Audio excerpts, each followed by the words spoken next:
Hi అండి అందరికీ. TET ఎగ్జామ్కి వెళ్ళే ముందుగా మనం 8th క్లాస్ వరకు ఒకసారి చూద్దాం. చాలా చాలా ఇంపార్టెంట్ మీనింగ్స్ మీకు ఇవన్నీ కూడా ఒక డిఫరెంట్లో ఇక్కడ సెట్ చేయడం జరిగింది. ఇంకే అనగా అర్థం, వశం, సిమిలర్గా ఉన్నవన్నీ కూడా ఒక దగ్గర చేర్చి ఇవ్వడం జరిగింది. ఏ ఏ క్లాసుల్లో ఉన్నాయి అనేది కూడా పక్కన మీకు ఇవ్వడం జరిగింది చూడండి. అంబుది అంటే సముద్రం. ఇది 6th క్లాస్లో ఇలా ఉందన్నమాట. అంబుది అనేది 6th క్లాస్లో అంబుది అంటే సముద్రం అని ఉంది. అదే దానికి ఇంకొక మీనింగ్ అద్ది. 8th క్లాస్లో సాగరం అని ఉంటుంది, జలది. 7th పాతోది అని ఉంటుంది.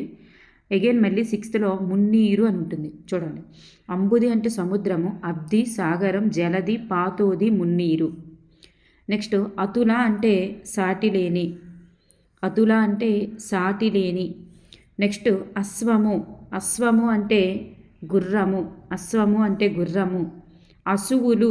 అసువులు అంటే ప్రాణాలు. అసువులు అంటే ప్రాణాలు. ఆచరణ, నిత్య జీవితంలో అమలు చేయడం మరియు నడత. స్త్రీ అంటే ఇంతి అనగా 6th క్లాస్లో ఉన్నది. ఇది ఇంతి అనగా స్త్రీ. అలాగే 8th వనిత అని ఉంటుంది. పడతి, పొలతి, అతివ. 8th చానా అని ఉంటుంది. నారి. చూడండి, చానా అంటే స్త్రీ అని అర్థం గుర్తుపెట్టుకోండి. పొలతి అన్న స్త్రీ, అతివ అన్న స్త్రీ, నారి అనగా స్త్రీ. ఉచ్చు అంటే పక్షులు మొదలైన వాటిని పట్టేటటువంటి ఉరి. ఉత్తరీయం అంటే కండువ. తువ్వాలు అంటే తుండుగుడ్డ. చూడండి, ఉత్తరీయం అంటే కండువ, అది 7th మనకి తువ్వాలు, తుండుగుడ్డ అని ఉంటుంది. ఉదకము అంటే నీరు, సలిలము. నీరు, సలిలము, జలము. అలాగే ఏకభుక్తులు, ఒక్క పూట మాత్రమే తినేవారు. ఎలిమి అంటే సంతోషం. ఎలిమి అనగా సంతోషం. కథనము అంటే యుద్ధము. రణము, సమరము, పోరు, పోరాటం. రణం, సమరం, పోరు, పోరాటం. కపి అనగా కోతి.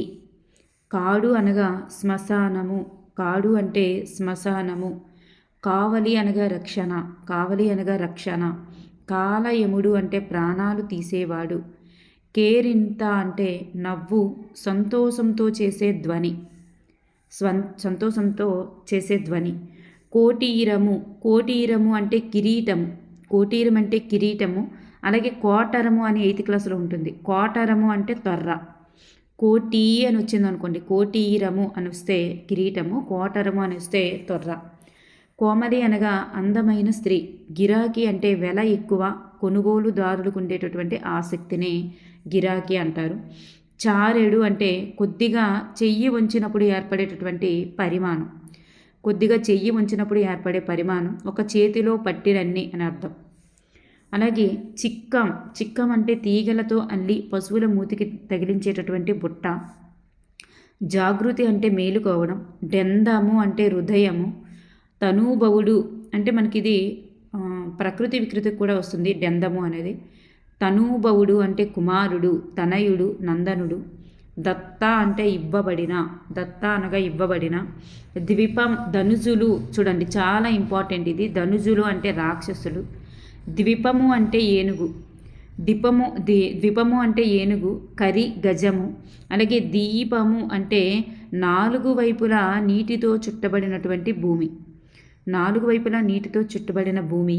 దేదీప్యమానం. దేదీప్యమానం అంటే ప్రకాశవంతం. నిర్దేశం అంటే ఆజ్ఞ. నిర్దేశం, ఆజ్ఞ. నెమ్మి అంటే ప్రేమ, క్షేమం. నెరిగురి, సరి అయిన లక్ష్యం. పరవ. పరవ అంటే ప్రవాహము. అలాగే మనకి 7th ఏముంటుందంటే జాలు అని, 5th జాలు అని ఉంటుంది. మనకి 6th పరవ అంటే ప్రవాహం, 5th వచ్చేసరికి జాలు అంటే ప్రవాహం. పాటు అంటే ఆపద. పాతకం. పాతకం అంటే పాపం. పుంగవం. పుంగవం అనగా అర్థం ఎద్దు. ఎద్దు. ప్రతీతం. ప్రతీతం అంటే ప్రఖ్యాతి నొందినది. ప్రతీతం అంటే ప్రఖ్యాతి నొందినది. భావి అంటే భవిష్యత్తు. భావి అనగా భవిష్యత్తు. భాతృజనం. భాతృజనం అనగా అన్నదమ్ములు. భాతృజనం అనగా అర్థం ఏంటంటే అన్నదమ్ములు అని. అలాగే మదత్రయం. 3 త్రయాలన్నమాట, 3 మదాలు అనమాట. మదం అంటే గర్వము. 3 రకాల గర్వాలు ఏంటంటే విద్యా గర్వం, ధన గర్వం, కుల గర్వం. 3 రకాల గర్వాలు: విద్యా గర్వం, ధన గర్వం, కుల గర్వం. మదం అంటే గర్వము, అహంకారం అని అర్థం. మిన్నక అంటే ఊరక.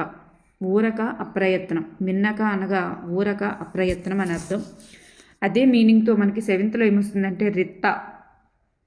రిత్త అనగా వట్టి కళ్ళ ఊరక. వట్టి కళ్ళ ఊరక అనే మీనింగ్ వస్తుంది. మమకారం అనగా ప్రేమ, నాది అనే భావం. మున్నీరు. మున్నీరు సముద్రము. మున్నీరు అంటే సముద్రము. ముల్లే అనగా ధనము మాట. ధనము మాట. మేను శరీరము. మేను అనగా శరీరము. దానికి మనకి వదనము అంటే ముఖము. అలాగే ఫాలము అంటే నొసలు. గుర్తుపెట్టుకోండి, ఫాలము అనగా నొసలు సెవెంత్లో వస్తుంది. మూలి అనగా రీతి తరగతి. మూలి అంటే రీతి తరగతి. యాచకులు. యాచకులు అంటే భిక్షకులు. యాచకులు అంటే భిక్షకులు. అలాగే రీతిలో మనకి ఎలా వస్తుందంటే మధుకరం. మధుకరం అంటే మాధుకరం. ఓకే, మాధుకరం అంటే భిక్షావృత్తి అనమాట.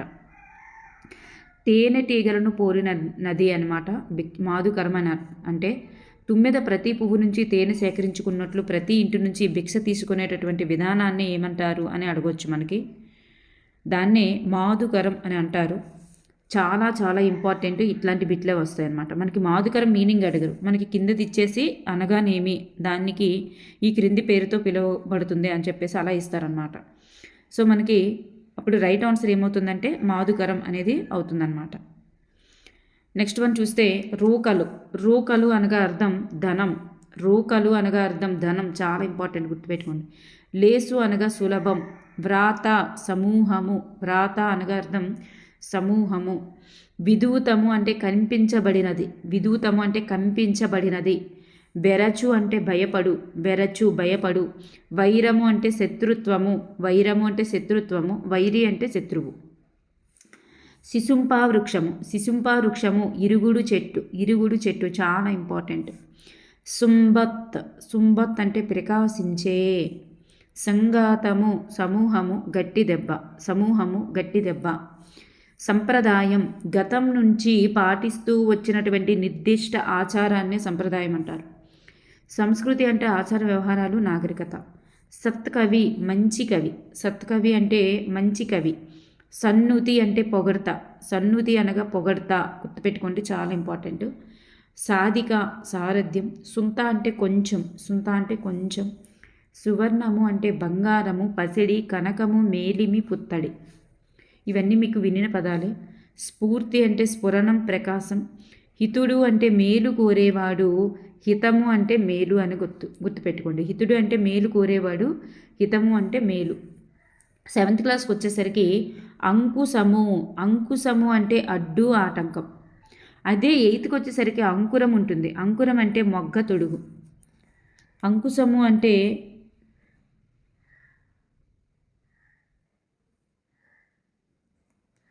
అంకుశము అంటే అడ్డు, ఆటంకం అయితే అంకురం అంటే మొగ్గతొడుగు. అంకుటితము. అంకుటితము అంటే స్థిరం అని అర్థం. అంకుటితము అంటే అకుంఠితము అంటే స్థిరం అని అర్థం. ఉజ్జీవం. ఉజ్జీవం అనగా బ్రతుకు, చైతన్యం. ఉజ్జీవం అంటే బ్రతుకు, చైతన్యం. కంచె గడ్డి బీడు పొద. కంచె అనగా గడ్డి బీడు పొద. కదుపులు. కదుపులు అంటే మంద, సమూహము. కదుపులు అంటే మంద, సమూహము. అలాగే మనకి గణం అనగా గుంపు, సమూహం అని వస్తుంది. గణం అంటే గుంపు, సమూహం. బృందం అనగా సమూహం అని వస్తుంది. చూడండి, చాలా ఇంపార్టెంట్. కదుపులు మీనింగ్ పర్యాయ పదాలకి ఇచ్చిన అవకాశం ఉంది. మంద, సమూహము. కర్కసము అంటే కఠినము. కర్ణము అంటే చెవి. అలాగే కళ అంటే స్వప్నము, ధ్వని. ఇవి నానార్థాలకు వస్తాయి. స్వప్నము, ధ్వని. నిశ్వసము అంటే ధ్వని. చాలా ఇంపార్టెంట్, గుర్తుపెట్టుకోండి. 8th క్లాస్లో నిశ్వసము అని ఉంది ధ్వనికి. కింకిని. కింకిని అంటే గజ్జె, చిరుగంట. కింకిని అంటే గజ్జె, చిరుగంట. కుదురు అంటే పాదు, ఆధారం. కుదురు అనగా పాదు, ఆధారం. కులం అంటే వంశము, తెగ. ఇది నానార్థాలే. Next one కొక్కెర. కొక్కెర అనగా కొంగ. చాలా ఇంపార్టెంట్. కొక్కెర అంటే కొంగ. కోకిళ్ళలు అంటే సమృద్ధిగా, ఎక్కువగా అని వస్తుంది. గగనము అంటే ఆకాశము, మిన్ను. గణం అంటే గుంపు, సమూహము. చిట్టి చట్టి చట్టి అంటే నోరు వెడల్పుగా గల మట్టి పాత్రకి గల పేరేంటి అని ఇస్తారు కిందన. నోరు వెడల్పుగా గల మట్టి పాత్రను ఏమంటారు అని కిందన ఇస్తారు ఆప్షన్స్లో. చట్టి, ఇట్లాంటి కుండ, ఇట్లాంటి ఏదో ఒకటి ఇస్తారు. సో మనకి చట్టి అనేది ఎంచుకోవాలి. ఇంటి మీది కప్పు చివరన ఏమంటారు?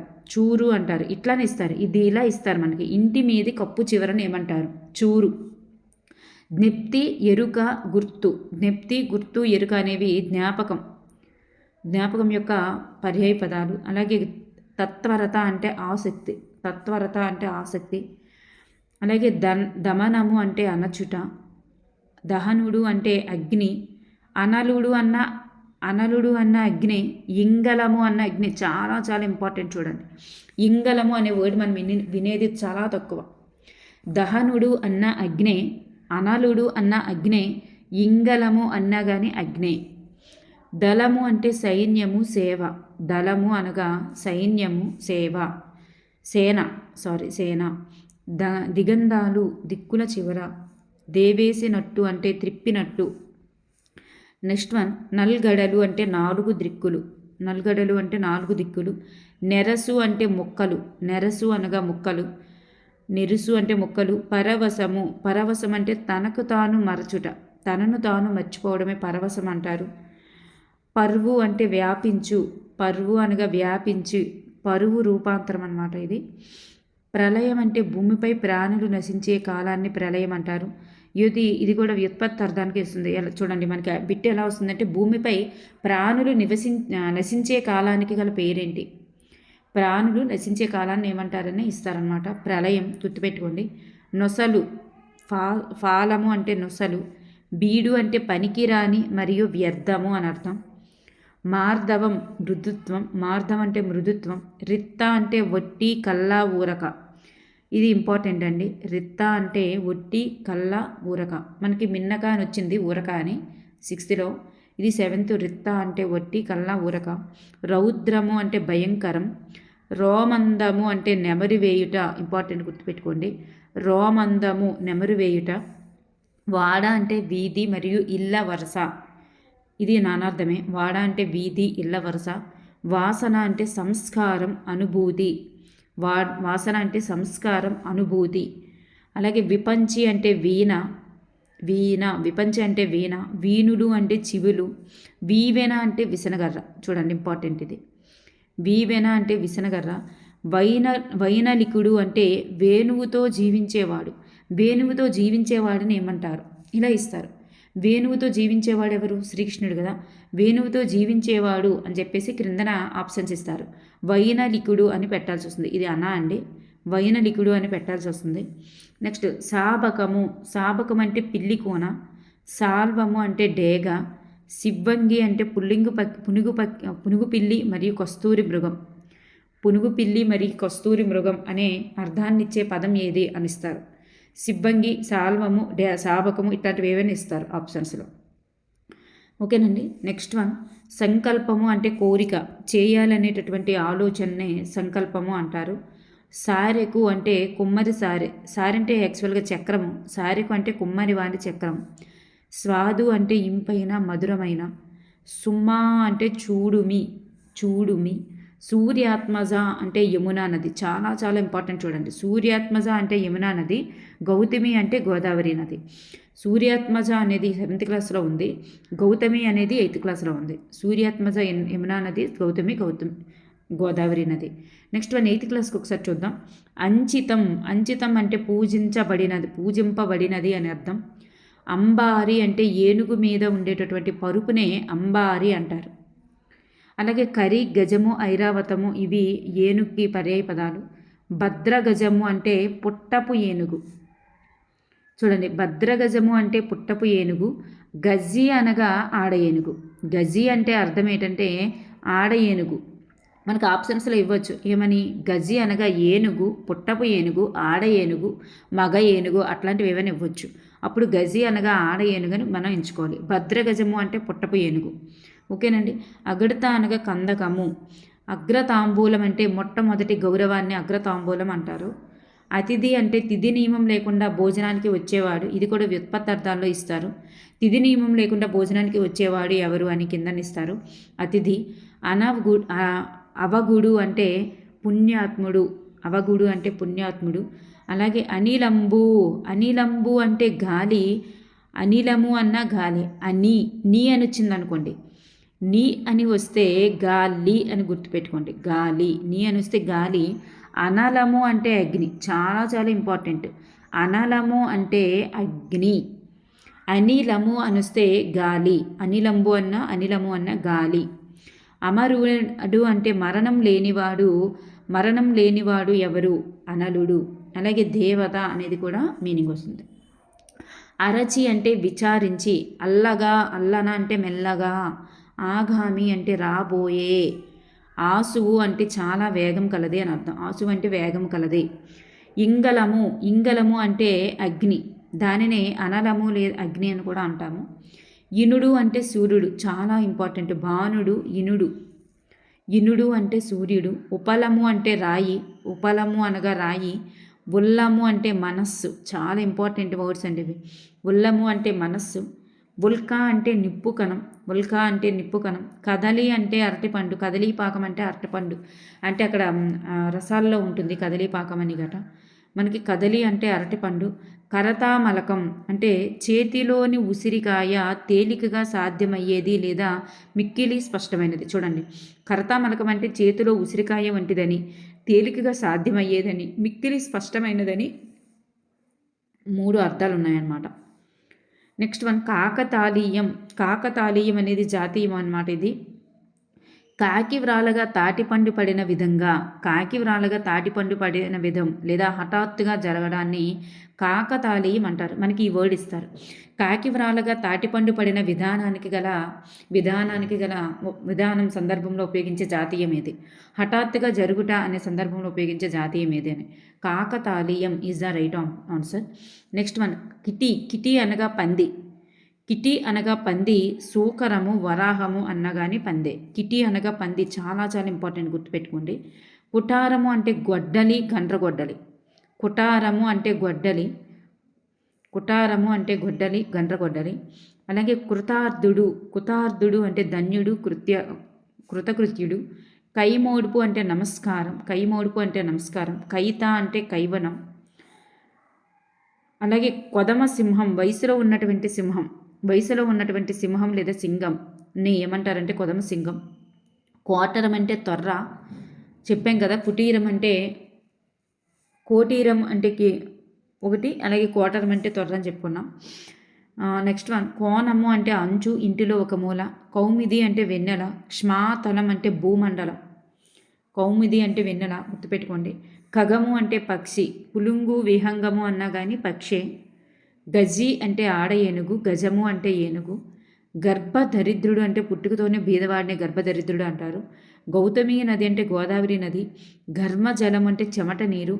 ఘనసారం అంటే కర్పూరం. చానా అంటే స్త్రీ. చెండు అంటే బంతి మరియు పూబంతి. చేలము అంటే వస్త్రం. చెరుపు అంటే కీడు. చెరపడం అంటే కీడు తలపెట్టడం. ఛత్రం అంటే గొడుగు.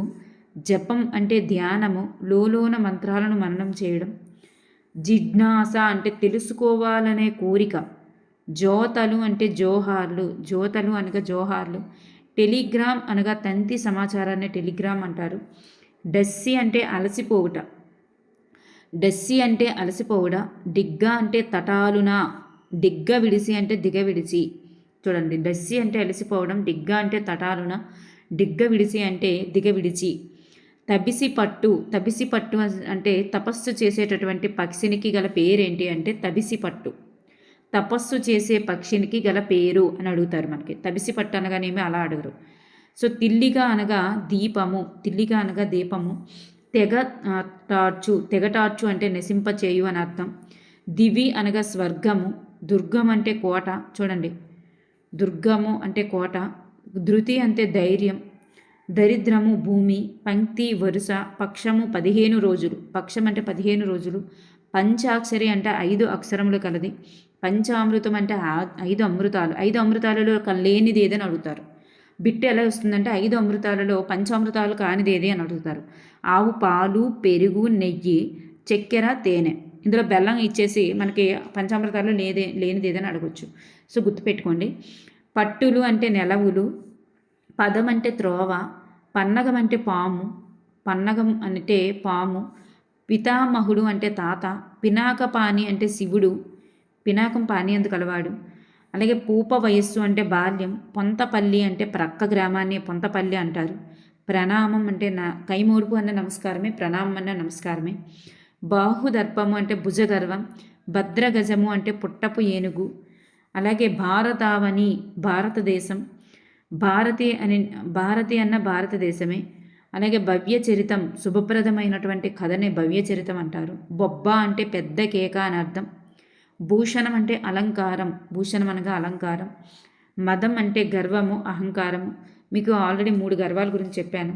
మదించు అంటే చిలుకు, మహాత్ముడు అంటే ఉదార స్వభావం కలవాడు. అలాగే మహీరుజం అంటే చెట్టు, మహీరుజం అంటే చెట్టు, బూరిజం అన్నా కానీ చెట్టే, బూరిజము అన్న చెట్టే, తరువులు అన్న చెట్టే. మహీరుజం.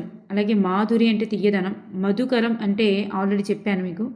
మాధుకరం అంటే భిక్షాటనకు సంబంధించి, తుమ్మెదకు సంబంధించి ఒకటి చెప్పాను కదా, అదే అనమాట. నెక్స్ట్ మానాద అంటే లక్ష్మీపతి, ముక్తకంఠం అంటే ఒకే అభిప్రాయంతో పలకడాన్ని ముక్తకంఠం అంటారు. ఒకే అభిప్రాయంతో పలకడానికి గల పేరేంటి అంటే ఇది జాతీయం, ముక్తకంఠం అనేది. మైలు అనగా 1.6 కిలోమీటర్స్, మ్రోల అనగా సమీపం అని అర్థం, మ్రోల అనగా సమీపం అని అర్థం. రాయలసీమ అంటే రత్నాల సీమ అంటే రాయలసీమ మరియు రత్నాలు దొరికేటటువంటి ప్రదేశం.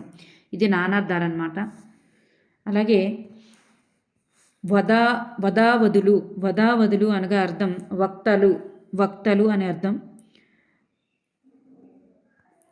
నెక్స్ట్ వన్నె అనగా అర్థం రంగు అని, వన్నె అంటే రంగు అని అర్థం. వదావదులు అంటే వదావదులు అనగా వక్తలు. విజయగీతిక గెలుపు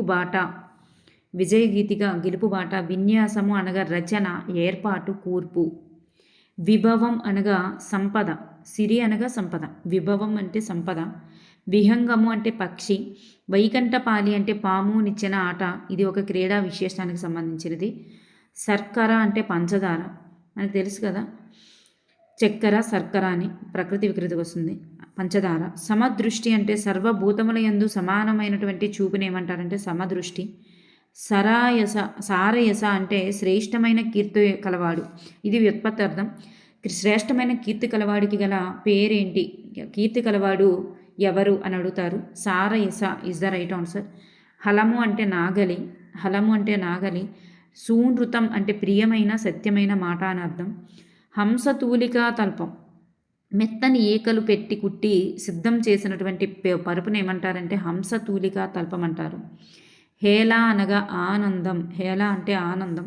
హుకుం అంటే ఆజ్ఞ. హుయలు అంటే సౌందర్యము, అందము అని అర్థం. ఇప్పుడు 3rd, 4th, 5th ఒకసారి చూద్దాం.